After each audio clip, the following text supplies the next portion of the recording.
श्री स्वामी समर्थ. अनंत चतुर्दशीला गणपती बाप्पांचे विसर्जन झाले की दुसऱ्या दिवसापासून पितृ पंधरवडा म्हणजेच पितृपक्ष सुरू होत असतो. पितृपक्ष हा भाद्रपद महिन्यातील पौर्णिमेपासून अमावस्येपर्यंत असतो. म्हणजेच पौष्टपदी पौर्णिमा ते सर्वपित्री अमावस्येपर्यंत हा पितृपक्ष मानला जातो. या पंधरवड्यात पूर्वजांच्या नावाने श्राद्ध केले जाते, त्याचप्रमाणे तर्पण केले जाते. आपल्या पूर्वजांचे आशीर्वाद प्राप्त करण्यासाठी आपल्या पितरांना या काळामध्ये प्रसन्न केले जाते. एखादी व्यक्ती गेल्यानंतर त्या व्यक्तीच्या नावाने आपण हे श्राद्ध करत असतो, तर्पणविधी करत असतो. हिंदू धर्मामध्ये पितृपक्षाला विशेष असे महत्त्व आहे आणि या पितृपक्षामध्ये ज्या दिवशी आपल्या पितरांची तिथी आहे तर त्या दिवशी खास पितरांचा नैवेद्य सुद्धा बनवला जातो. पितरांच्या आवडीचे पदार्थ आपण बनवत असतो. आता हा नैवेद्य बनवताना तो नैवेद्य कोणी बनवायचा आहे, त्याचप्रमाणे नैवेद्य कोणी ठेवायचा आहे, कुठे ठेवायचा आहे, नैवेद्य कोणाकोणाला द्यायचा आहे, तसेच नैवेद्यामध्ये कोणकोणते पदार्थ असावेत, कोणते पदार्थ नसावेत, अशी संपूर्ण माहिती आपण आजच्या या व्हिडिओमध्ये पाहणार आहोत. व्हिडिओला सुरुवात करणे अगोदर तुम्ही जर चॅनलवरती नवीन असाल आणि पहिल्यांदाच माझे व्हिडिओ पाहत असाल तर चॅनलला सबस्क्राईब करा. व्हिडिओ माहितीपूर्ण वाटला तर व्हिडिओला लाईक करा. पितृपक्षात पितरांना प्रसन्न करण्यासाठी नैवेद्य कोणाकोणाला द्यावा तर गायीला, कावळ्याला आणि कुत्र्याला हा नैवेद्य दिला जातो. पहिली पोळी गायीला म्हणजे जो काही आपण नैवेद्य बनवणार आहोत त्यामध्ये आपण जी पहिली पोळी बनवणार आहोत तर ती गायीला द्यायची आहे. त्या पोळीला आपल्याला तूप लावायचं आहे आणि त्या पोळीवरती एक गुळाचा खडा ठेवून गायीला हळदी कुंकू लावून आपल्याला हा नैवेद्य गायीला द्यायचा आहे. त्याचप्रमाणे आपल्याला कावळ्याला सुद्धा नैवेद्य द्यायचा आहे आणि कुत्र्याला सुद्धा द्यायचा आहे. कुत्र्यासाठी आपण जो नैवेद्य बनवत असतो तर हा शेवटी बनवायचा आहे, म्हणजे शेवटची पोळी ही कुत्र्याला द्यायची आहे. परंतु पितृ पंधरवड्यात कावळ्याला विशेष असे महत्त्व आहे. एक वेळ आपण कुत्र्याला किंवा गायीला नैवेद्य नाही दिला तरी चालेल, परंतु कावळ्याला मात्र नैवेद्य हा आवर्जून द्यायचा आहे. आता जेव्हा आपण कुत्र्याला नैवेद्य देतो तर त्यावेळेला आपल्याला काय म्हणायचं आहे तर शिवपुराणानुसार आपण जेव्हा कुत्र्याला पोळी खायला देणार आहोत तर त्यावेळेला म्हणायचं आहे, यमदेवाच्या मार्गाचे अनुसरण करणारे श्याम व सबल नावाचे 2 कुत्रे आहेत, त्यांना मी हा भोजनाचा भाग देत आहे, त्यांनी तो स्वीकार करावा. तर असे म्हणून आपल्याला कुत्र्याला पोळी द्यायची आहे आणि नमस्कार करायचा आहे. कुत्र्याला आपण जी पोळी बनवतो तर शक्य असेल तर या पोळीला आपल्याला मोहरीचं तेल आपल्याला लावायचं आहे. यानंतर खास नैवेद्य असतो तो म्हणजे कावळ्यासाठी आपण कावळ्याला संपूर्ण नैवेद्य द्यायचा आहे. पितृपक्षामध्ये कावळ्याला खूप महत्त्व आहे, कारण आपले पूर्वज हे कावळ्याच्या स्वरूपात असतात आणि कावळ्यांना जेव्हा आपण नैवेद्य देतो तर त्यावेळेला आपल्याला म्हणायचं आहे की पश्चिम, वायव्य व दक्षिण दिशेला राहणारे जे पुण्यकर्मी कावळे आहेत त्यांनी या भोजनाचा स्वीकार करावा.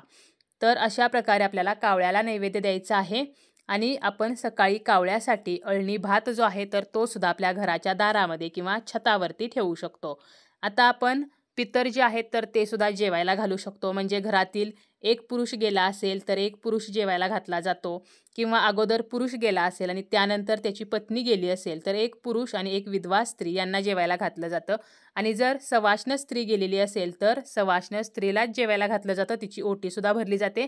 आणि सवाष्ण स्त्रीसाठी एक दिवस राखून ठेवलेला आहे तो म्हणजे अविधवा नवमी, ज्याला आपण अहेव नवमी असं म्हणत असतो. तर याच दिवशी ज्या सवाष्ण स्त्रिया आहेत तर त्यांचे श्राद्ध केले जाते. आपण ज्या व्यक्तीला जेवायला घालतो तर त्या व्यक्तीचे पूर्वज हे जिवंत नसले पाहिजेत, याची आपल्याला काळजी घ्यायची आहे. म्हणजे आपल्या वडिलांच्या नावाने आपण अशाच व्यक्तीला जेवायला घालायचं आहे की ज्यांचे वडील हे हयात नाहीत. तर अशा प्रकारे आपण हे नैवेद्य जे आहे तर ते देऊ शकतो. आता हे नैवेद्य आपण जेव्हा बनवतो तर त्यावेळेला ते कसे बनवायचे आहेत आणि कोणी बनवायचे आहेत तर घरातील कोणतीही व्यक्ती, कोणतीही स्त्री नैवेद्य बनवू शकते. आणि हा नैवेद्य जेव्हा आपण कावळ्यासाठी देतो किंवा पितरांना जेव्हा जेवायला घालतो तर त्यावेळेला जर सवाष्ण स्त्री गेलेली असेल आणि तिच्या नावे आपल्याला जेवायला घालायचं असेल तर तिचा पती किंवा तिचा मुलगा, परंतु त्या मुलाचं लग्न झालेलं असावं तर हे नैवेद्य देऊ शकतात. आणि घरातील मृत पावलेली जी व्यक्ती आहे म्हणजे वडील गेलेले असतील तर तो मुलगा जो आहे तर तो हा नैवेद्य कावळ्यासाठी ठेवू शकतो. त्याचप्रमाणे पितरांना जेवायला घालू शकतो. देवाला जेव्हा आपण नैवेद्य दाखवतो तर त्याला म्हटलं जातं नैवेद्य अर्पण करणे, आणि पितरांचा नैवेद्य जो आहे तर त्याला म्हटलं जातं तर्पण करणे. देवाला आपण जेव्हा नैवेद्य दाखवतो तर अगदी त्याच्या उलट पितरांचा नैवेद्य जो आहे तर तो दाखवला जातो आणि तयार केला जातो. प्रत्येक भागानुसार नैवेद्यातील पदार्थ जे आहेत तर ते वेगवेगळे असतात, पदार्थ हे बदलत असतात. श्राद्धाचे जेवण हे कावळ्यांना देण्याची प्रथा आहे. शास्त्रामध्ये सकाळ व संध्याकाळ ही वेळ जी आहे तर ती देवासाठी आहे. तसेच दुपारची वेळ ही पितरांसाठी मानली जाते. त्यामुळे आपण नैवेद्य जो आहे तर तो सकाळी 11:30 वाजल्यापासून दुपारी 12:30 वाजेपर्यंत द्यायचा आहे. म्हणजे दुपारच्या वेळेमध्ये आपल्याला हा नैवेद्य द्यायचा आहे किंवा 12च्या पुढे आपण 1 वाजेपर्यंत हा नैवेद्य जो आहे तर तो कावळ्यासाठी ठेवू शकतो. त्याचप्रमाणे पितरांना जेवायला घालू शकतो. देवाला जसं आपण नैवेद्य ठेवताना पाण्याचा चौकोन काढतो, तर त्यावेळेला जेव्हा आपण पितरांचा नैवेद्य ठेवतो त्यावेळेला पाण्याचा गोल काढून त्यावरती हा नैवेद्य ठेवून नैवेद्याभोवती 3 वेळेला पाणी फिरवावे आणि आपल्या पितरांना तो नैवेद्य ग्रहण करण्यासाठी प्रार्थना करायची आहे. आपण आपल्या घराच्या दक्षिण भिंतीवरती आपल्या पूर्वजांचे फोटो लावू शकतो, त्यांची पूजा करू शकतो. त्या फोटोंसमोर सुद्धा आपण हा नैवेद्य ठेवू शकतो. आता पितृपक्षामध्ये जो नैवेद्य बनवला जातो तर त्यामध्ये कोणकोणते पदार्थ असावेत, तर बऱ्याच भागामध्ये पुरणपोळीचा स्वयंपाक असतो. फक्त पुरणपोळीचा स्वयंपाक केला जातो आणि तळण तळले जाते. तर काही भागांमध्ये संपूर्ण नैवेद्याचे पदार्थ केले जातात. मग त्यामध्ये पुरणपोळी असेल किंवा पुरी बनवली जाते, खीर बनवली जाते तांदळाची किंवा शेवयाची, तसेच उडदाचे वडे आणि उडदाच्या वड्याला इतर वेळेला आपण होल पाडतो आणि जेव्हा आपण पितरांचा नैवेद्य बनवतो तर त्यामध्ये जे आपण उडदाचे वडे करतो त्याला होल जे आहे तर ते पाडायचं नाही. तसेच कढी, कटाची आमटी, वरण भात, भाज्या, मग त्यामध्ये गवार, भेंडी, डांगर, काशीफळ, कारले, शेपूची भाजी, मेथीची भाजी किंवा बटाटा असेल तर अशा भाज्या बनवल्या जातात. आता गवार जेव्हा आपण बनवतो तर त्या शेंगामध्येच मोडायच्या नाहीत, तर अख्ख्या तशाच बनवायच्या आहेत.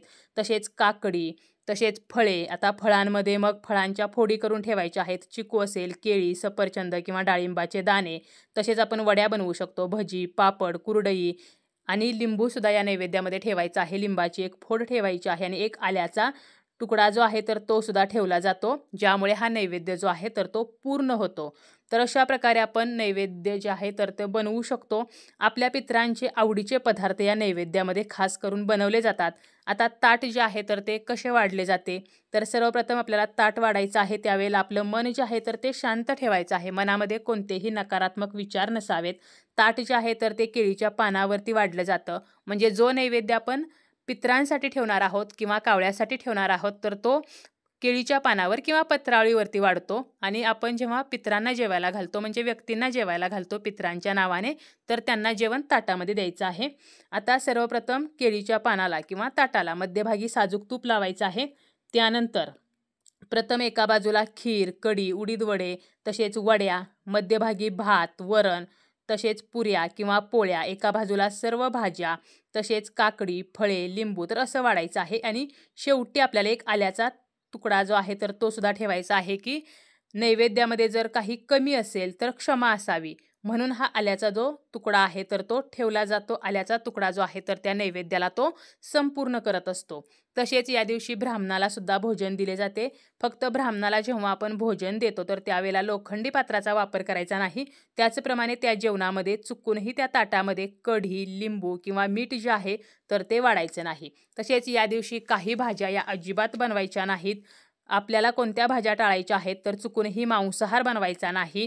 मटण, चिकन, मासे, अंडी, आपल्या जरी पूर्वजांना मांसाहार आवडत असला तरी मांसाहार अजिबात बनवायचा नाही.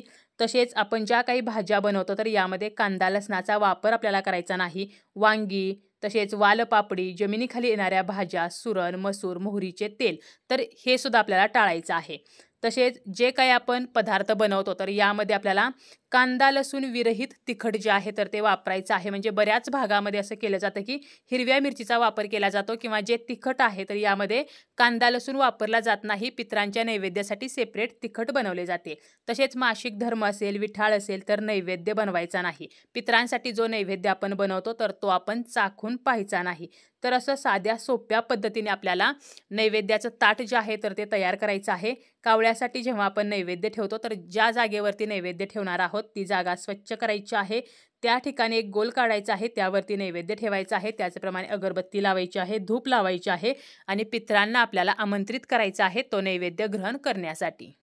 जर कावळ्याने नैवेद्य खाल्ला नाही किंवा कावळा आपल्या भागामध्ये येत नसेल तर तुम्ही हा नैवेद्य थोडा वेळ कावळ्यासाठी घराच्या छतावरती ठेवायचा आहे. त्यानंतर तो गाईला देऊ शकता किंवा एखाद्या झाडाखाली नेऊन ठेवला तरी तो नैवेद्य मुंग्या खातील किंवा इतर जे पक्षी आहेत तर ते खातील.